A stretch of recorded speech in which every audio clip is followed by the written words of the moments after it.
দুদিনের প্রবল নিম্নচাপের জেরে ভারী বর্ষণ আর সেই কারণে জলে ভাসল পাণ্ডবেশ্বর বিধানসভার নবগ্রাম মুসলিম পাড়ার মসজিদ এলাকা।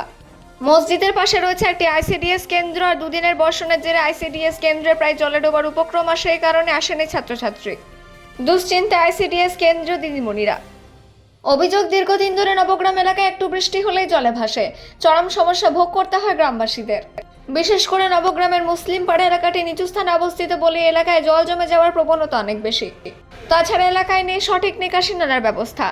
স্থানীয় বাসিন্দা শেখ রফিক জানান, একটু বৃষ্টি হলেই জল জমে যাওয়ার সমস্যা দীর্ঘদিনের।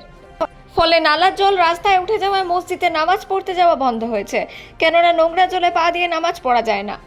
এলাকায় অবস্থিত একটি আইসিডিএস কেন্দ্রের শেখ রুকসানা নামে একটি দিদিমণি জানান, প্রচন্ড বৃষ্টির কারণে রান্নাবান্নার সমস্যা হচ্ছে আর রাস্তার উপর হাঁটু জল হয়ে যাওয়ায় ছোট ছোট ছেলেমেয়েরা স্কুলে আসছে না।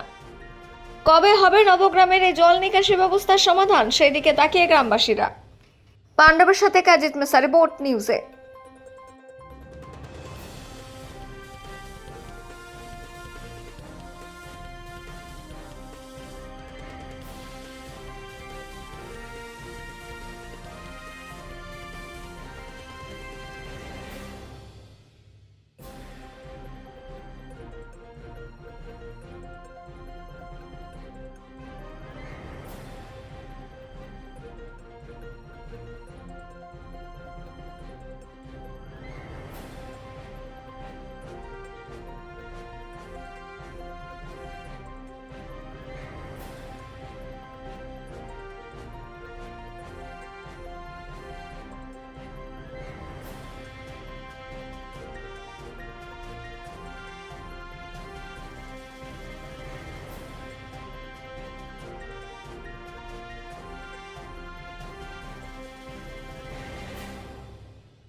যে এখানে ড্রেন নাই, হ্যাঁ, জল জমে যাচ্ছে, মসজিদে আসা যাওয়া অসুবিধা হচ্ছে, ছেলেরা পড়তে একটা আসা যাওয়া হচ্ছে, হ্যাঁ, বহুত অসুবিধা মানে খুবই অসুবিধা, মানে এই বাচ্চারা স্কুলে আসছে, মানে খুবই অসুবিধা। খুবই অসুবিধা।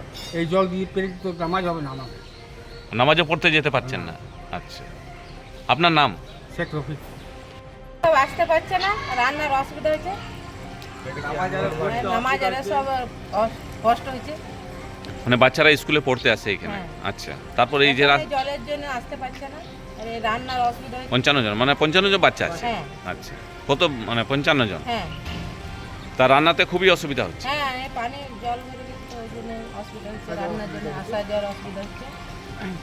তো বাচ্চাদেরকে কি এখানে স্কুলে কি আসতে পারছে না? না, এই গাড়ি এখানে তো জল রয়েছে, তো কি করে পাঠাবে অত জলে? আমাদেরই অসুবিধা হচ্ছে রান্না, তো বাচ্চারা কি করে আসবে?